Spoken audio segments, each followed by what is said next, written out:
से लोग कहते हैं महाराज साधु आदमी कैसे बनता है, हम कहते हैं 3 कारणों से बनता है।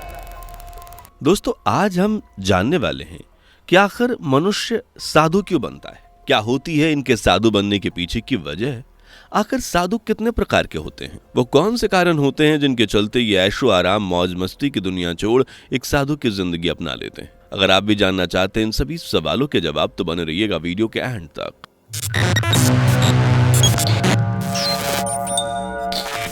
दोस्तों, आज दुनिया में तमाम ऐसे लोग हैं जो किसी समय पर एक अच्छी लाइफ गुजारा करते थे, लेकिन आज वो साधु यानी बाबा बनकर अपनी लाइफ गुजारते हैं। और हो सकता है कि आप ऐसे कई लोगों को जानते होंगे जो किसी समय पर एक अच्छी लाइफ गुजारते थे, एक नॉर्मल लाइफ जीते थे, लेकिन आज वही साधु बनकर अपनी लाइफ बिता रहे हैं और अपने आसपास के दूसरे लोगों को भी धर्म का ज्ञान देते हैं। लेकिन अब यहाँ पर सवाल ये आता है कि आखिर ये लोग जो अपनी लाइफ को ऐशो आराम के साथ बिता सकते थे, तो आखिर क्यों इन्होंने साधु बनने का फैसला लिया, आइए समझते हैं।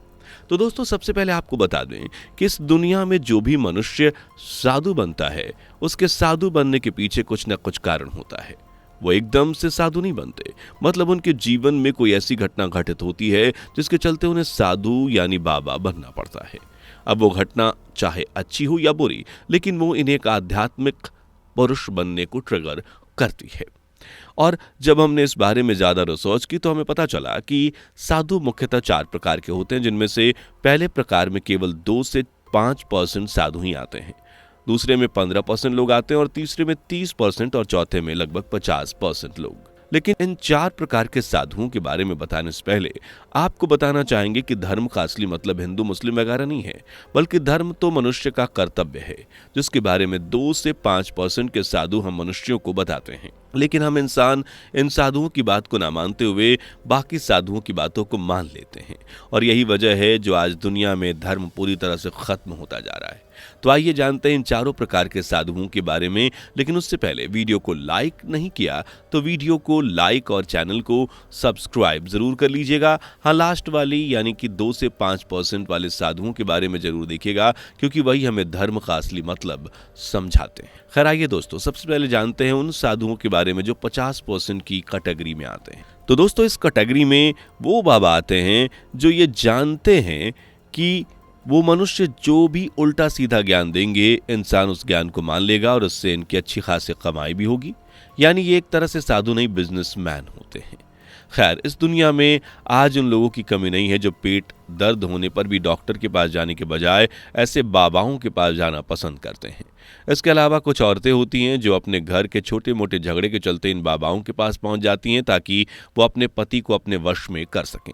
यकीन नहीं होता तो आज अपने भारत को ही देख लीजिए, जहाँ मैक्सिमम लेडीज घरों को डोमिनेट करती हैं और ज़्यादातर बाबाओं को ये पता होता है कि बाबा जैसा कहेंगे वैसा ही महिलाएं करेंगी। और यही वजह है कि ऐसे बाबाओं को ज़्यादातर ऑडियंस होती हैं और वो महिलाएं ही होती हैं, और लेडीज जो वहाँ सुनती समझती हैं उसी को अपने घर के अंदर अप्लाई करती हैं, जिसके बाद अगली बार न सिर्फ वो महिलाएं बल्कि उनके पति और उनके बच्चे भी ऐसे बाबाओं के आश्रम पहुंचते हैं। इस तरह बाबाओं को एक फैन फॉलोइंग के साथ मिलती है मोटी रकम। दूसरे यानी कि 30% वाले साधुओं की बात करें तो वो बाबा आते हैं जिनके बाबा बनने से पहले उनका एक खतरनाक इतिहास रह चुका होता है।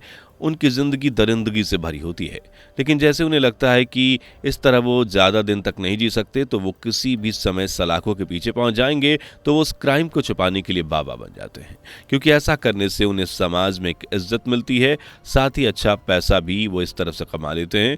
खैर, ऐसे बाबाओं की लाइफ में यहाँ तक तो सब ठीक चलता है, लेकिन बाबा बनने के बाद जब वो थोड़ी सी गलती करते हैं तो उनका पुराना रिकॉर्ड खुल जाता है। और आज हमारे भारत में कई ऐसे बाबा हैं जो लोगों के सामने तो एक बाबा हैं, लेकिन असल दुनिया में और असल जिंदगी में कुछ और हैं। अब आइए जानते हैं दोस्तों, तीसरी कैटेगरी यानी 15% की कैटेगरी में कौन साधु बाबा आते हैं। तो दोस्तों, इस कैटेगरी में वो इंसान आते हैं जो मानसिक शांति के लिए साधु बनते हैं। मतलब इनकी ज़िंदगी में पैसे से लेकर ऐशो आराम की वैसे तो कोई कमी नहीं होती, लेकिन पैसा होते हुए भी इनका दिमाग काफ़ी परेशान रहता है। आपने देखा होगा कि कई पैसे वाले व्यक्ति ऐसे होते हैं जिनके पास अंधा पैसा होता है, लेकिन फिर भी उनके चेहरे पर एक अलग ही मायूसी दिखती है। और ऐसे ही लोग होते हैं जो मेंटल पीस के लिए कई कई घंटे मंदिर में बिताते हैं, पार्क में बिताते हैं, तो वहीं कुछ लोग खुद को साधु ही बना लेते हैं। इस कैटेगरी में वही लोग आते हैं जिनके पास धन दौलत की कोई कमी नहीं होती, लेकिन वो अपनी इसी लाइफ से पक जाते हैं। उनकी लाइफ में कुछ करने को नहीं बचता सिवाय एंजॉय के, और अल्टीमेटली इनकी यही एंजॉयमेंट इन्हें बोरिंग बना देती है।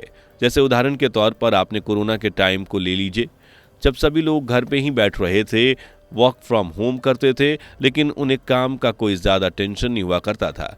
अब ऐसे में शुरुआत में तो सभी को ये अच्छा लगा, लेकिन जैसे जैसे वक्त बीतता गया ये रूटीन सभी को नापसंद आने लगा और उनके लिए घर ही एक जेल बन गया, जिससे उन्हें कहीं बाहर निकलना था वो फंस गए।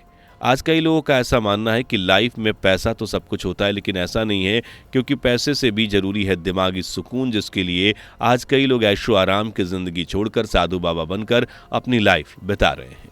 खैर दोस्तों, अभी आखिर में आइए जानते हैं उन 2 से 5% साधुओं के बारे में जो असल मायने में साधु होते हैं और लोगों को उनका कर्तव्य बताते हैं। तो दोस्तों, असल मायनों में अगर देखा जाए तो इस प्रकार के साधु का काम होता है लोगों को सही डायरेक्शन दिखाना, धर्म को बचाना और धर्म का प्रचार प्रसार करना, यानी लोगों को उनका धर्म बताना। अब धर्म का नाम सुनकर अगर आप भी ऐसा सोच रहे हैं कि हिंदू धर्म का बाबा अपने धर्म का प्रचार करेगा, मुस्लिम धर्म का बाबा अपने धर्म का प्रचार करेगा, तो आप बिल्कुल गलत हैं। जी हाँ दोस्तों, धर्म का असली मतलब ये नहीं होता, बल्कि धर्म का असली मतलब ये होता है धारण करने योग्य, मतलब एक ऐसी चीज जिसे सबको धारण करना चाहिए, वो धर्म है। अब वैसे तो धर्म शब्द सनातन धर्म से आया है, लेकिन ये कोई एक ग्रुप नहीं है। एक्चुअल में धर्म इंसान को इंसान बनाता है। बता दें कि धर्म संस्कृति के शब्द ध्र से बना है और जिसका अर्थ होता है धारण करने योग्य। दोस्तों, धर्म को न्याय, कर्तव्य, अहिंसा, सद्गुण, सदाचार जैसे शब्द भी डिफाइन कर सकते हैं, और देखा जाए तो धर्म ही हम इंसान कहलाने का पैरामीटर है। धर्म के बिना सभ्य समाज में रहना कठिन होता है।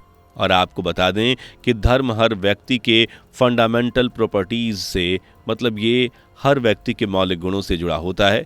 उदाहरण के तौर पर आप ऐसे समझ सकते हैं कि जब एक मनुष्य अपना परिवार बसाता है तो उसका धर्म होता है अपने परिवार की देखभाल कर उसे संभालना। वहीं जब माता पिता बुजुर्ग होते हैं तो उनके बच्चों का धर्म होता है कि वह अपने माता पिता की देखभाल करें, उनका ख्याल रखें, और जो राजा होता है उसका धर्म होता है अपनी प्रजा को सुखी रखना। इन सब के अलावा अगर आप किसी व्यक्ति को उसकी गैर मौजूदगी में बुरा नहीं बोलते या किसी व्यक्ति की चीज़ें नहीं चुराते, तो यही आपका धर्म है। यानी दोस्तों, जो असल मायने में धर्म का मतलब होता है वो यही होता है कि आप अपना कर्तव्य निभाएं और कभी किसी की गैर मौजूदगी में उसको बुरा भला ना बोलें, क्योंकि आपका धर्म इसके लिए अलाउ नहीं करता। लेकिन आज के ज़माने में जैसे धर्म नाम की कोई चीज़ नहीं बची जिसके बारे में आप सबको एहसास हो जाएगा। दोस्तों, ज़्यादा नहीं, अगर हम आज थोड़े से पुराने समय में जाएं तो उस ज़माने में एक पिता अपना फ़र्ज काफ़ी अच्छे से निभाता था, अपने परिवार का ख्याल रखता था। जब माता पिता बुजुर्ग हो जाते थे तब उनके बच्चे उनका ख्याल रखते थे, यानी अपने धर्म का पालन करते थे। लेकिन आज के ज़माने में जिस पिता के 4 बेटे हों उसे वृद्धाश्रम में रहना पड़ता है। अब चाहे उसने अपनी पूरी ज़िंदगी अपने बच्चों के नाम कर दी हो, लेकिन बदले में बच्चे उससे कहते हैं कि आपने हमारे लिए किया ही क्या है। आज के बच्चे अपने माता पिता के पैर तक नहीं छूते, जो दर्शाता है कि असल मायनों में जो धर्म है वो पूरी तरह से समाप्त हो चुका है। इसी तरह आज लोगों के बीच झूठ बोलना जैसे आम बात हो गई है, जहाँ लोग वहाँ बड़ी आसानी से झूठ बोल लेते हैं। दिन दहाड़े इंसान चोरी कर रहा है, दूसरों को मौत के घाट उतार रहा है। ये सब देखते हुए ही हम ये कह सकते हैं कि आज धर्म पूरी तरह से समाप्त हो चुका है और इसे लोगों के बीच जिंदा रखने के लिए ये साधु बनते हैं। यानी दोस्तों, इससे हमें पता चलता है कि साधु तो कोई भी बन सकता है, लेकिन एक सच्चे साधु का काम इंसान को इंसान बनाना और उसका कर्तव्य बताना है। आज की वीडियो में इतना ही। अगर आपको हमारी वीडियो पसंद आई हो तो वीडियो को लाइक करके चैनल को भी सब्सक्राइब कर लीजिए। मिलते हैं अगली वीडियो में, तब तक के लिए bye bye and take care. दोस्तों, आपकी स्क्रीन पर 2 और वीडियो दिख रही हैं, जिसे देखने के लिए आप स्क्रीन पर क्लिक करें। दोनों देखिएगा, बहुत अच्छी वीडियो बनी है।